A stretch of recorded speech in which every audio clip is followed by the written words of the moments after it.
కార్యక్రమంలో పార్టిసిపేట్ చేసినటువంటి యువ క్రీడాకారులందరికీ కూడా నా శుభాశీస్సులు తెలియజేసుకుంటున్నాను.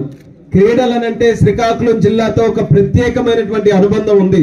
చరిత్ర తీసుకుంటే ఒక చెరగలైనటువంటి ముద్ర మన శ్రీకాకుళం జిల్లా క్రీడల్లో వేసుకుంది. దానికి అనేక ఉదాహరణలు ఉన్నాయి. కోడి రామ్మూర్తి గారు కానీ, అలాగే మనకి మొట్టమొదటిసారిగా మన ప్రపంచ స్థాయిలో మనకి ఒలింపిక్ మెడల్ సాధించినటువంటి కరణం మల్లీశ్వరి గారు కానీ, ఇలా ఎన్నో ఉదాహరణలు మన శ్రీకాకుళం జిల్లా నుంచి పుట్టాయని గర్వంగా ఈ వేదిక ద్వారా తెలియజేసుకుంటున్నాను. అటువంటి జిల్లాలో క్రీడలకి ఎటువంటి కార్యక్రమం జరిగినా సరే పెద్ద ఎత్తున ప్రతి ఒక్కరు కూడా సహకరిస్తూ ప్రతి కార్యక్రమాన్ని కూడా ముందుకు నడిపించాలని ఎంతో సహృదయంతో పార్టిసిపేట్ చేసినటువంటి దాతలందరికీ కూడా ఈ జిల్లా వాసుల తరపున మరొక్కసారి ప్రత్యేక ధన్యవాదాలు ఈ సందర్భంగా తెలియజేసుకుంటున్నాను. ఒక మెరుగైనటువంటి సమాజం, ఆరోగ్యమైనటువంటి సమాజం, అలాగే మన భావితరాలు ముందుకు నడిపించాల్సినటువంటి యువత కూడా ఆరోగ్యకరంగా ఉండాలనంటే క్రీడల తాలూకా పాత్ర చాలా ముఖ్యమైనటువంటిది.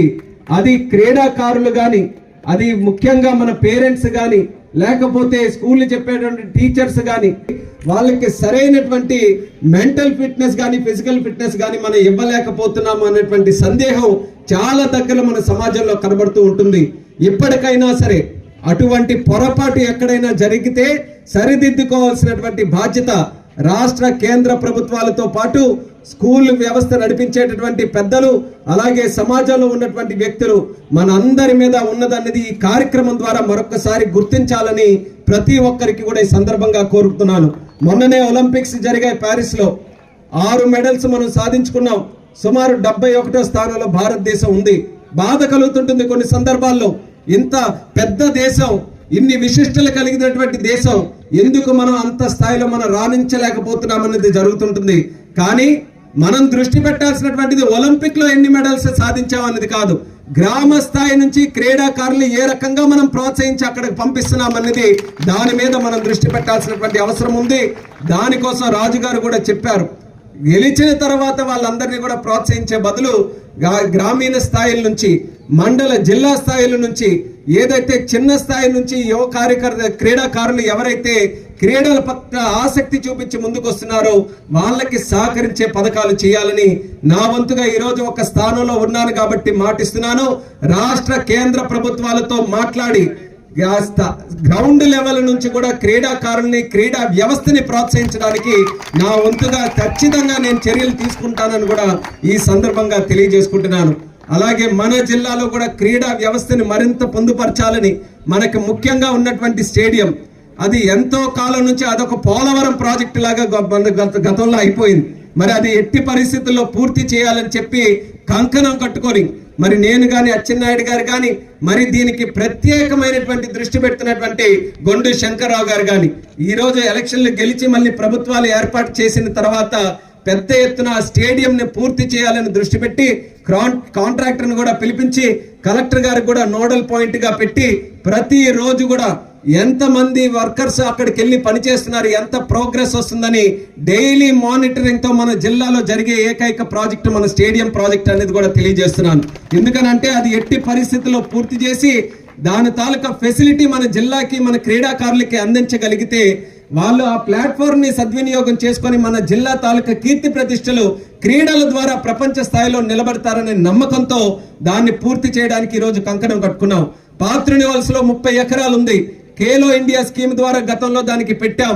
అది కూడా గత ప్రభుత్వంలో నత్తనడక నడిస్తే ఈ రోజు మళ్ళీ ప్రత్యేకంగా దాని మీద కూడా ఉన్నటువంటి ప్రపోజల్స్ తిరిగి కేంద్రానికి పంపించి అది కూడా అద్భుతమైనటువంటి స్పోర్టింగ్ ఫెసిలిటీ పాత్రుని వలసలో కూడా కట్టించాలని దాని మీద కూడా ఈ రోజు దృష్టి పెడుతున్నాం. అలాగే ఎక్కడికక్కడ నియోజకవర్గ స్థాయిలో, మండల స్థాయిలో కూడా స్పోర్టింగ్ ఇన్ఫ్రాస్ట్రక్చర్ ఇంప్రూవ్ చేయాలని ఒక పక్కా ప్రణాళిక వేసుకొని భవిష్యత్తులో అన్ని కార్యక్రమాలు కూడా క్రీడల పట్ల ఆసక్తి చూపించి మేము చేస్తామని కూడా తెలియజేస్తున్నాం. ఈరోజు కొత్తగా చెప్పనక్కర్లేదు, మనకి ముఖ్యమంత్రిగా ఉన్నటువంటి చంద్రబాబు నాయుడు గారు క్రీడల తాలూకా ఇంపార్టెన్స్ ఏ రకంగా ఉంటుందన్నది ఆ రోజుల్లోనే గ్రహించి గోపీచంద్ గారికి ఆ రోజుల్లో హైదరాబాద్ లో ప్రత్యేకంగా సైట్ ఇచ్చి బ్యాడ్మింటన్ ఫెసిలిటీ ఏర్పాటు చేసినటువంటి ఘనుడు మన నారా చంద్రబాబు నాయుడు గారు, ముఖ్యమంత్రి గారు అని తెలియజేస్తున్నాను. ఆ రోజుల్లో ఆఫ్రో ఏషియన్ గేమ్స్, అప్పుడు ఆఫ్రికాకి మన ఏషియాకి అన్ని కూడా కలిపి ఆఫ్రో ఏషియన్ గేమ్స్ హైదరాబాద్ లో మనం పెట్టుకున్నాం. ఈ రోజు కూడా అదే స్థాయిలో ఆలోచనలు మన చంద్రబాబు నాయుడు గారికి కానీ, పవన్ కళ్యాణ్ గారికి కానీ, అలాగే ప్రధానమంత్రి మోదీ గారికి కూడా ఉన్నాయని గర్వంగా తెలియజేసుకుంటున్నాను. 2028లో ఆంధ్రప్రదేశ్ లో నేషనల్ గేమ్స్ ని మనం ఏర్పాటు చేయాలని ఒక పక్కన మనం అందరం కూడా కృషి చేయడం జరుగుతుంది. అలాగే నరేంద్ర మోదీ గారి తాలూకు ఆలోచన 2036 సంవత్సరానికి మన భారతదేశంలో ఒలింపిక్స్ ని మనం తీసుకొని రావాలని ఆయన వంతుగా ఆయన కృషి చేస్తున్నారు. ఇవన్నీ కూడా మాటల కంటే మనం చేతల్లో చూపించాలనంటే దాని పట్ల ఇప్పటి నుంచే మనం అన్ని కూడా కార్యాచరణ వేసుకొని ముందుకు వెళ్ళాలి. అటువంటి ఆలోచన ముఖ్యమంత్రి గారికి, ప్రధానమంత్రి గారికి ఉంది కాబట్టి ఆ ఆలోచనల ద్వారా మనం ముందుకు నడిస్తే ఇన్ఫ్రాస్ట్రక్చర్ ని మరింత మనం అందరం కూడా తయారు చేసుకోవచ్చు అన్న ఆలోచనతో ఈ సందర్భంగా తెలియజేసుకుంటున్నాను.